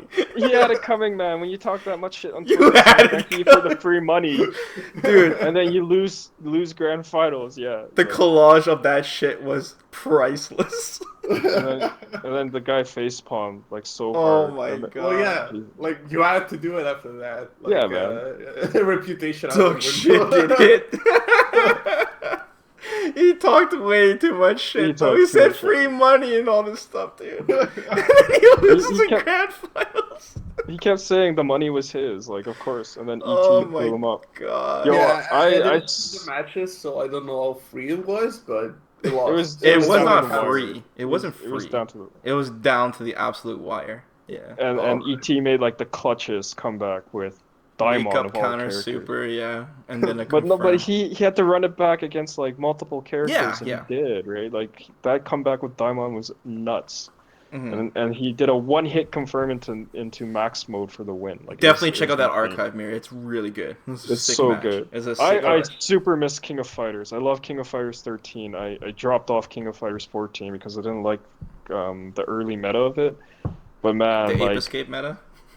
no, but like the Nakaruru and freaking mature meta, man. Oh but yeah. anyway, Dude, it's just that Iori. Oh my god, Iori. I don't know why you hate Yuri. He's not even top. He's not I even, like- love Iori, right? I use Iori in CVS too, but it's just that character. Something about that character makes me salty in KOF. Oh, okay. I super miss that game though. Like I want to, like I miss some of the players. I used to follow King of Fighters 13 so closely Mhm. back in the day, and that yeah, was just a to sick see game. like ET was always a strong player, but he didn't make too much headway in 13, and now he just won 14. It was really cool to see. Reynolds got eliminated earlier than I thought. Paco was doing good, stuff like that. Like some of those South American and Mexican players doing good was cool. Like that was like a really entertaining top 8 too. I didn't see all of it, but yeah, some of the players that made it in was cool. I definitely want to go back and check the archive on that. But yeah, grand finals was hype. That was Yeah, so cool. it definitely was, man. All right, let's move on now. The new timestamp. Top 8 Yeah, Street Fighter 5. Finally to Street Fighter 5. The first thing I should mention is that we had some good character diversity in top 8. I think every single character was different. No one used the same character in top 8. So that was really nice. Yep. You guys got your brackets? I'll give you guys a link to it Yeah. so you can see it. But Yeah. that top 8 was really entertaining. For considering I don't follow SF5 whatsoever nowadays, that top 8 was entertaining for me. Every match was good. Like, we're not going to talk about every match, but we can start with just, like, Punk versus Itabashi. I thought Itabashi had a chance, dude, against Punk. I really did, because Punk lost to Snake Eyes and CEO, and then he lost again to Snake Eyes, I think, during E3. But, like, then I was also thinking, like, well, Punk's obviously going to prepare for this matchup, and obviously he knew he was going to play Itabashi the night before, right? Because you see the brackets. And I knew he wasn't going to use Karen. Like, he was going to use Nash, for sure. Yeah. But damn, did he make that match look free. Like, he destroyed Itabashi. 3-0, man. It was it was disgusting, man, how free it was. And that Nash super, that Nash anti-air super, it never gets old, man. It's always hype. It's always hype every time. You see Nash with his super, and it looks like it's not going to hit, but then you see it go, where is he? After the 50 millionth time. And the spooky quote. No, I'll make you look like me. Yeah, now I'll make you look at me. Like, he's behind you. He's always behind you. Just turn around, you idiot. Now that super is just like the the edgy memes, like The edgy I do nothing The personal. edgelords. Nothing personal. It was crazy though because Itabashi was jumping a lot and like Punk wasn't anti-airing with EX Sonic Scythe or anything like that. And I'm like, what the heck? This guy could have anti-air him like so many times, but he was saving it for the super. 'Cause Yeah. he wanted that kill. So I thought that was a really good play on his part. It was a little bit risky, right? Because you're letting Itabashi get a couple jump-ins on you, but But I just yeah. love that. Like, you're not playing textbook. You're playing the way that you feel that the character should be played. And I love that shit, man, so much. Especially when in Street Fighter V, when pro players are literally fighting for personality to really stand out. They're fighting for it, man. And yeah, and it's compared sick. compared to the Snake Eyes match at CEO, he definitely like didn't fall around this time. Yeah, because there's no collusion. when he had to play lane, he did play lane. Like he backdashed. Oh hell yeah! Sonic booms, yeah. Like he played the match how he should have done the first time. Punk in general was super serious during Evo. He was on point for sure. He was in the zone, dude. The look on his face was just like business. Yeah. Well, he was so confident he was gonna win it too. Win Evo. Like he probably pictured it in the night before, man. He's like, Evo is mine. But anyway, let's move on to Kazunoko versus NuckleDu. I figured that Kazunoko could beat NuckleDu because he beat him before a long time ago during this team tournament. So I already knew their last match they played, Kazunoko beat him. So I figured as much. It was pretty convincing, 3-1. And one thing I should mention about this match is they forced Kazunoko to switch his Cammy costume. That ESPN Disney Channel, bro. So Kazunoko switches to Cammy. He picks Cammy, right, using the default costume, and then all of a sudden he switches to the costume like at mid match, like the next matchup to the Cammy CPT costume. This reminds me of that time that Fudo got to. The switch, the Mika costume. Yeah, and he was also using the default one. Like the fact that your default costume is not viewer friendly. ESPN friendly. Are you serious? ESPN friendly. Oh yeah, and there was a lot of salt about video games being played on ESPN. There is like a compilation. Oh, I love that. Oh, that's so sick, man. No, that's so hilarious. Like I love it. Every time, man. Shit was during Game of Thrones, man. It was bad time. It was during Game of Thrones, Game of Snooze. But dude, like Itabashi, we don't know if they forced him to switch his costume, man. Zangief was wearing that bear costume, so we don't know what was going down that night. He always wears that costume. Yeah, well, so that's the thing. That's why we don't know what was going down, right? That's hilarious, man. I actually didn't think Kazunoko was going to beat NuckleDu. I thought NuckleDu was going to beat Kazunoko. Oh, okay. Well, that was just surprising. Back and forth at the beginning, but then Kazunoko just stepped it up, I guess. Yeah. Didn't he teabag Kazunoko like super hard? Yeah, and then Kazunoko shook out of the dizzy. Like this is not a normal teabag, guys. This is like I teabag and intentionally let him get out of dizzy, and he got hit by a jab or something. It's a flash kick anti-air. Flash kick anti-air. It was an insane teabag. Yeah. He was starting a fire with that teabag. Oh man. And then he lost. And then he lost. Yeah. Talk shit, get hit. Yeah, there are the funny tweets on Kazunoko's thing. Oh my god. I wish they let high face. I wish they let NuckleDu use his CPT costume that he designed, right? Word on the street is a lot of people are saying that costume is really lame. Word on the street is that NuckleDu had another idea for a costume, but they didn't want to let him use it, and then they forced him to use this backpack one. It must have been rude in some way. It must have been something very offensive. That's funny.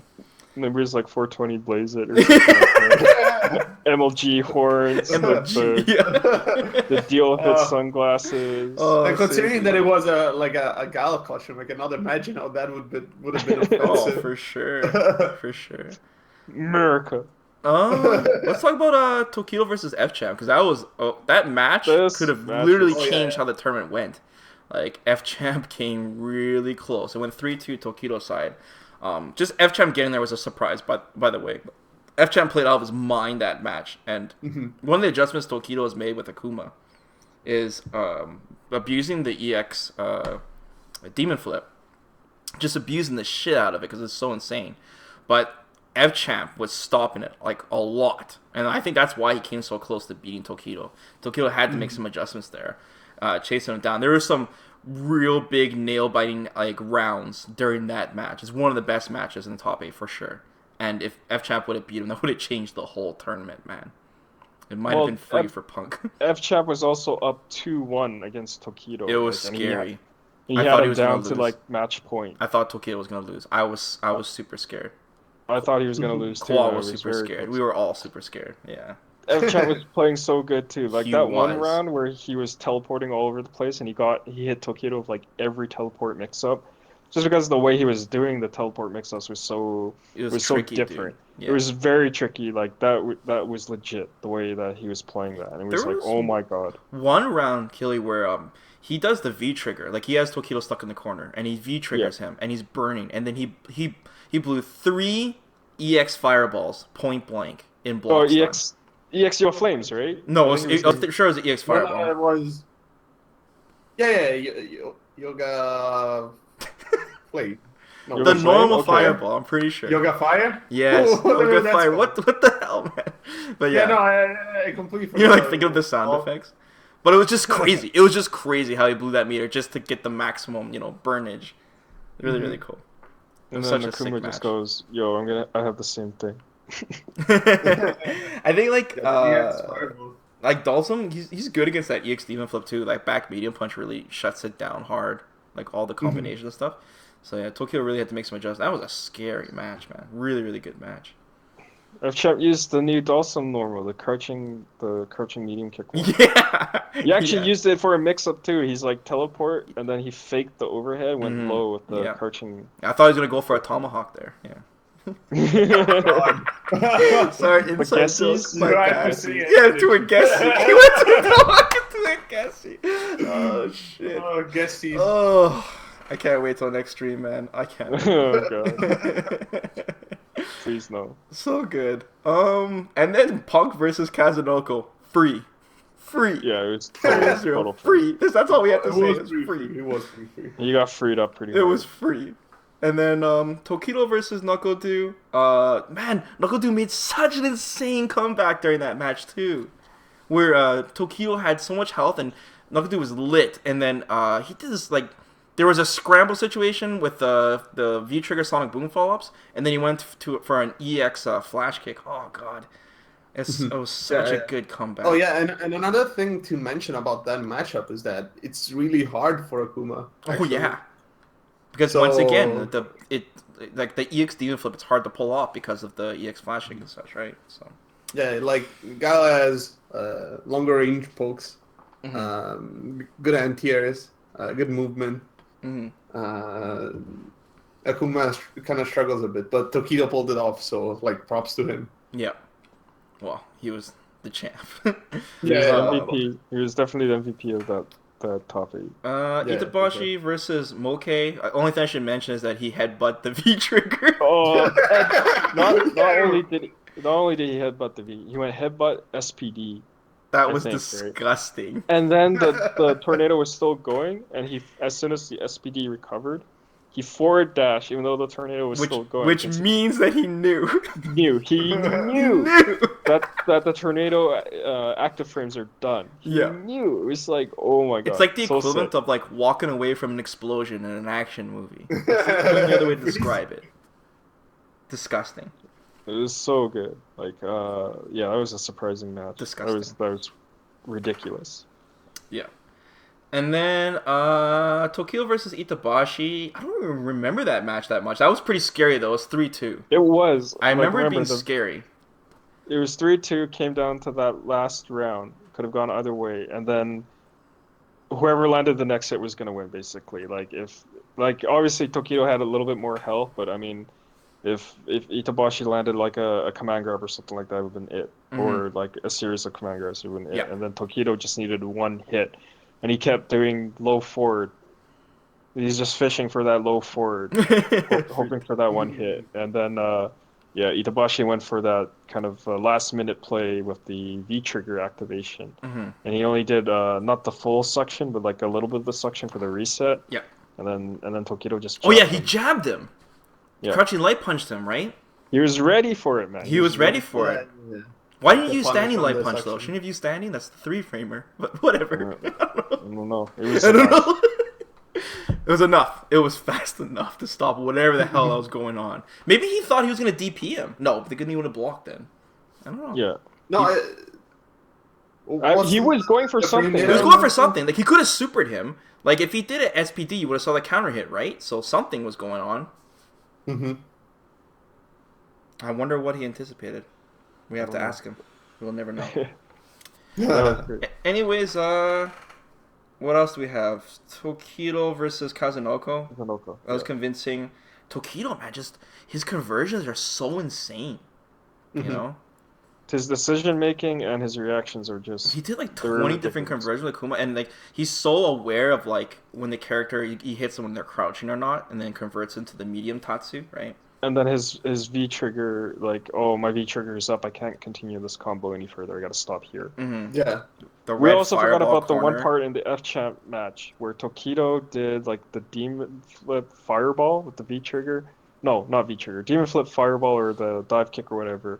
F champ V reversals, but Tokido activates the yeah. V trigger Oh, yeah, and he the V trigger. parries. He parries it, yeah, because the screen freeze. Yeah, Yeah, that was And death. then max punish. Good presence of mind. Yeah, So for sure. gross. But- yeah. Like And- Tokido, you can tell like Tokido's been talking about like how he's doing breathing exercises and stuff like that. But like everything he does in between matches to keep himself focused and in the zone is ridiculous. Like you can tell those breathing exercises that he's been doing since like how many tournaments ago is really keeping his focus. And then remember after he beat Kazunoko In the grand and it finals, was- he started building electricity. like he started doing that shuffle, right? He was building Like that. electricity. Yeah, man. He's doing that shuffle of his, and he was just psyching himself up, and he like I was getting hyped. I'm like, Yeah. Tokido is pumping himself up, right? Yeah, he He's was just getting like, ready oh, man, to take Tokido. on Conor McGregor. I don't know. It was Like- insane, man. It was insane. It was scary. It was like, yeah, Tokido's ready, man. He's in there. He's so focused. It's like Oh, it yeah. definitely felt like he was unstoppable at that point. And I'll say another thing, Tokido usually known for his murder face, but I don't know, it looked different this It tournament. was the power of Also. nothingness, man. At the end. He was Yeah. pretty animated, like even against Itabashi, right? Like he in between rounds or something like that, he had this like kind of the sinister smile on his face, right? Because He's he knew Daigo was kinda like- watching. Because he knew Daigo was watching from the crowd. He's like moving his shoulders from side to side. He's like Mhm. he's getting into his stance. And he had this like little grin, like this shit-eating grin on his face as he's Yeah. like, During for the that next grand match. final, man, Daigo, he had a clenched fist like super hard. Like, he was just clenching it the whole match. like the Arthur meme. Mm-hmm. Yep, I think so. That grand finals was crazy, and it's one of those grand finals where like it was convincing that Tokido won, especially on the reset. But it was one of those things where it was hype anyways. You know what I mean? It was Because like it was pretty back and forth, like at the starting, yes. yes.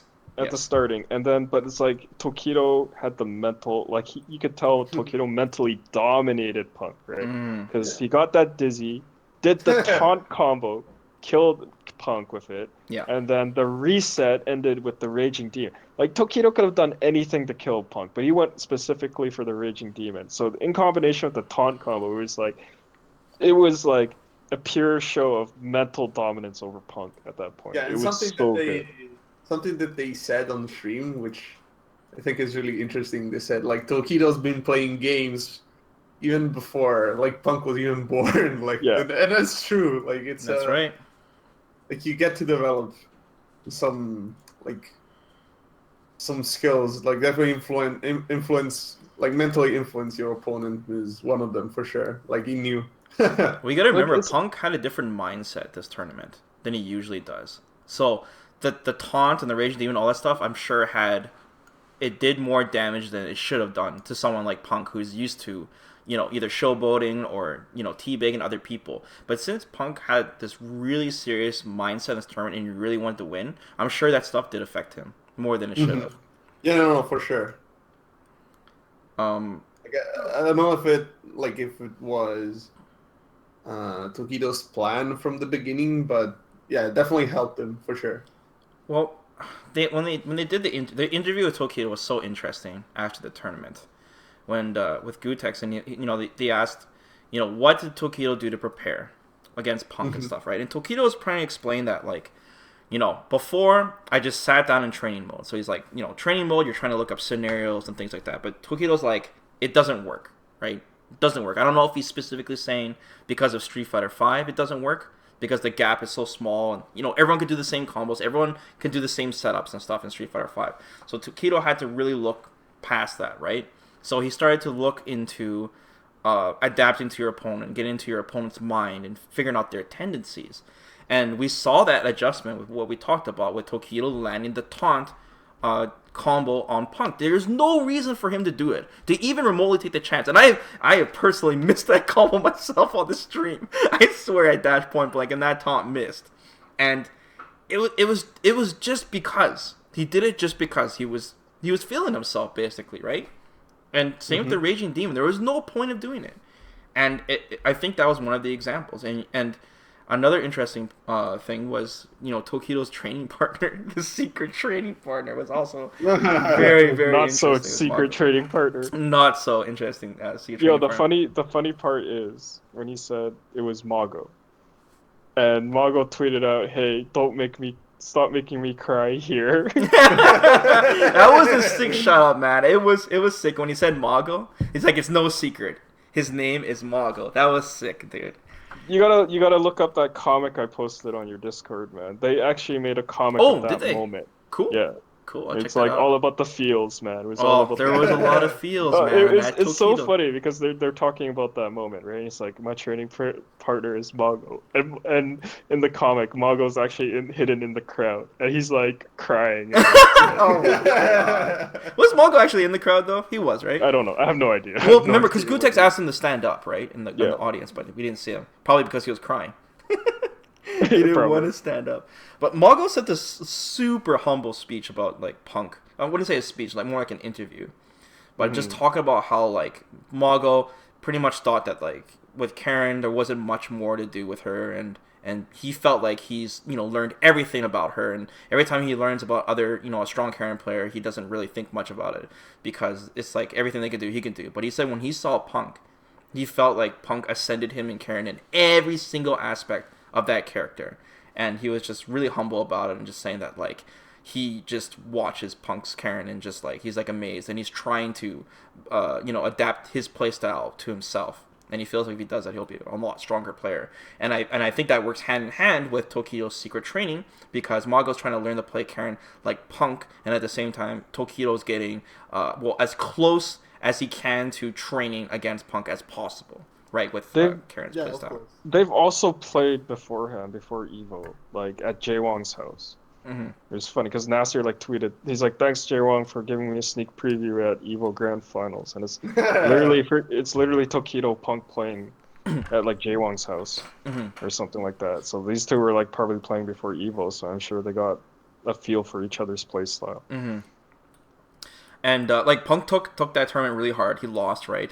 You could see he was in tears during the like no one else was like that except for Shell. I'm so glad you mentioned that, Mira. So funny that moment. I was laughing so hard.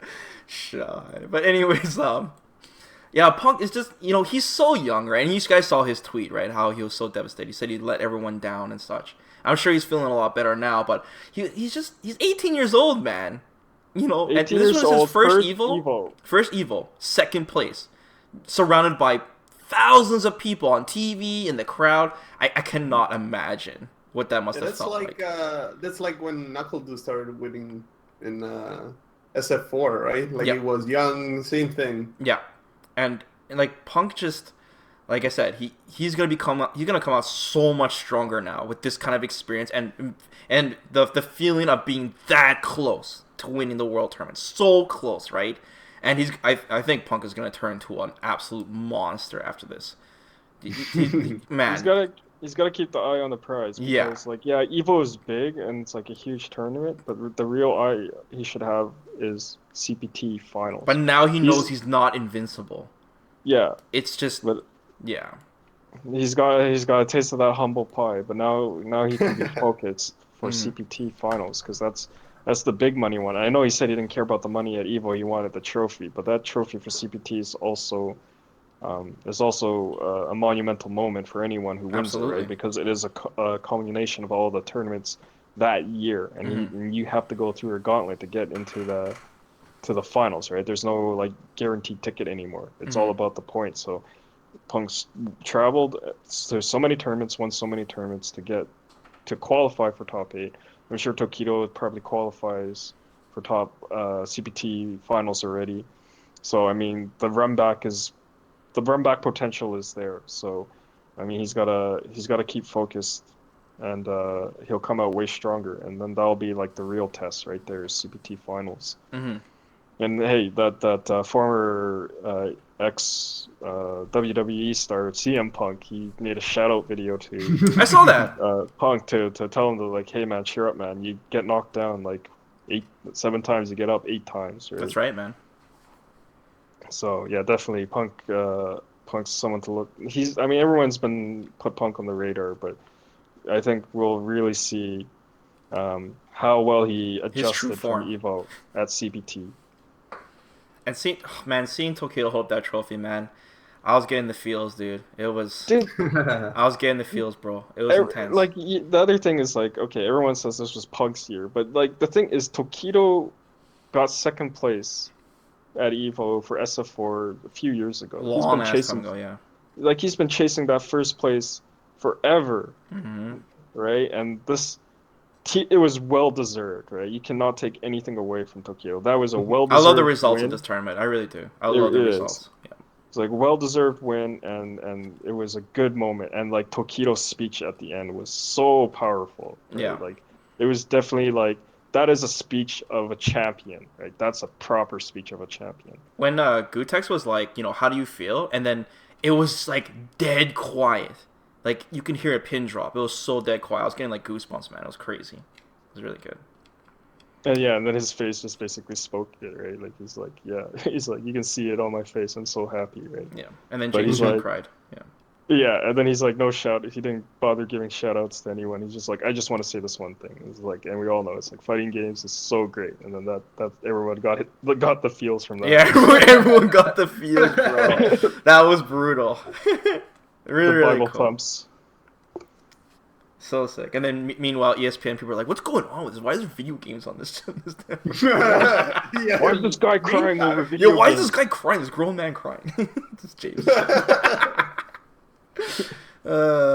Dude, yeah, so sick. I love this Evo. It was so good, man. I could either check out some of the archives for the other top 8s. It was pretty organized. I love the fact that like every game had a dedicated stream. Really appreciate that. Oh, so much more organized this year. The production, anyways, the production side of things was so much more organized, and the top 8s were just so. Yeah, they're good. getting better every year with the organization. I think last year they just weren't expecting 5,000 entrants for SF5. They were just unprepared for it. But this year it seems like they were more prepared, even though there were some hiccups. Yeah. In the way there was a lot of pot monsters last year. Yeah. So this was a really entertaining Evo. Really enjoyed it. All right, you guys ready to close up shop? Yeah. All right, guys. Always a pleasure for joining me on this podcast, Killy, Mir, Killy. If Super Street Fighter 5 is announced, we may see your return, and then you could do some predictions with us for Evo 2018. We'll see how it goes, man. We'll see how it goes. Yeah. Hey, man. You don't have to shill, but the game is good. Was that on the below your what's it called? Your school book photo? Your school book photo quote? I wish. You wish, eh? Oh, that's hilarious. And then like Killy's like wearing sunglasses. Yeah, it could definitely go on a shirt. I could see that. I could totally see that. I need the Slugnedo look. Mir, you enjoy your vacation, man. And I look forward to some of the content you're going to make when you get back. And yeah, guys, let me know in the comments below your favorite parts of Evo. Do you guys really enjoy it as a year as a whole? The announcements, the top 8s, and all that. Don't forget to like the video, guys, and be sure to subscribe to the channel. And I'll keep you guys posted on more fighting game news, and we'll do some more podcasts in the future. So, take care, everyone.